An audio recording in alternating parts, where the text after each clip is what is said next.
আজকে সকালে ব্রেকফাস্ট একটা বানাবো, সেটা তো নতুন একটা রেসিপি আমি বানাচ্ছি। ব্রেকফাস্টে ওরা বলছে আজকে তো বাইরে প্রচণ্ড গরম, তার জন্যে বলছে রান্না বেশি কিছু করতে হবে না। তা আমি বললাম কী খাবি, একটা শরবত বানাই তাহলে। এত গরমে শরবতটাই ভাল লাগবে। তা এখন গরমকালে তো আম পাওয়া যায়, আম দিয়ে ছাতু দিয়ে একটা শরবত বানাচ্ছি। তা আম ছাতু শরবতের জন্য কী কী মশলা লাগে আপনারা একটু দেখে নিন। আম লাগবে, ছাতু লাগবে, পুদিনা পাতা লাগবে, হিং লাগবে, শুকনো লঙ্কা লাগবে, মৌরি লাগবে, জিরে লাগবে, গোটা গোলমরিচ আর বিট নুন। এই মশলাগুলোকে আমি প্রথমে মিক্স করে নিয়েছি। এই মশলাগুলোকে আমি শুকনো খোলায় একটু ভেজে নেব।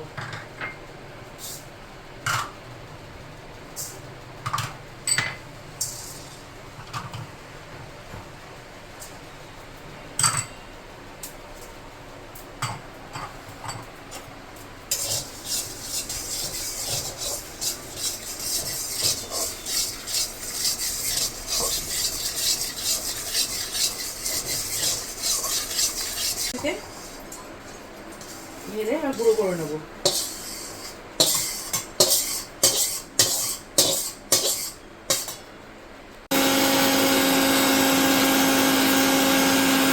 পরে মশলাটা ভেজে নিয়েছি আমি মিক্সিতে। ভাজার পরে এই আম যে কেটে রেখেছে আমের টুকরোগুলো মিক্সার গ্রাইন্ডারে দিয়ে দিলাম। আম আর একটু ছাতু দিয়ে দিলাম।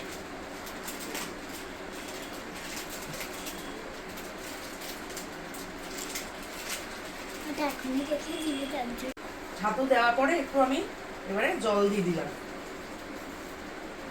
জল দিয়ে মিক্সিতে একটু আমি এবার একটু দিতে নেব।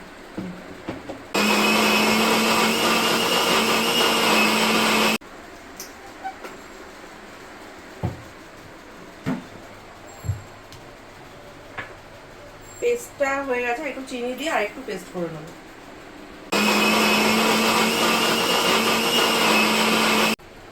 পেস্টটা ঢাললাম।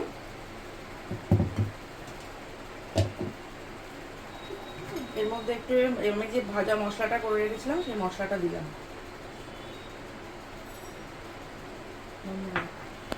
টুকরো করে আমি একটু থেতো করে নেব।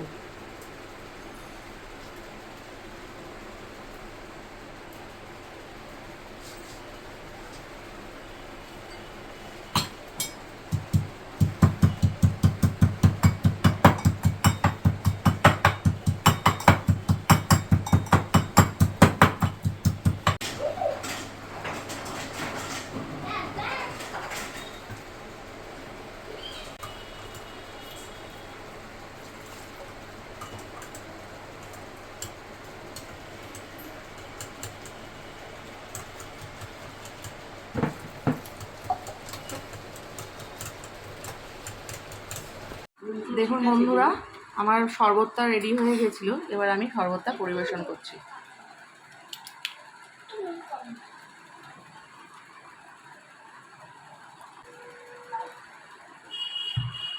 এর মধ্যে একটু আমের টুকরোগুলো দিয়ে দেবো।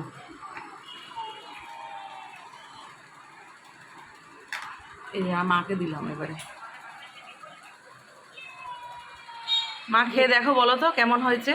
দেখছি খেয়ে কেমন হয়েছে।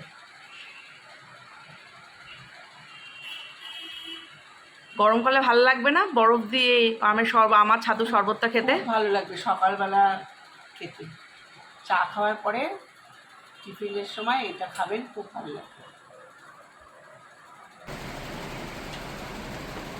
নাও।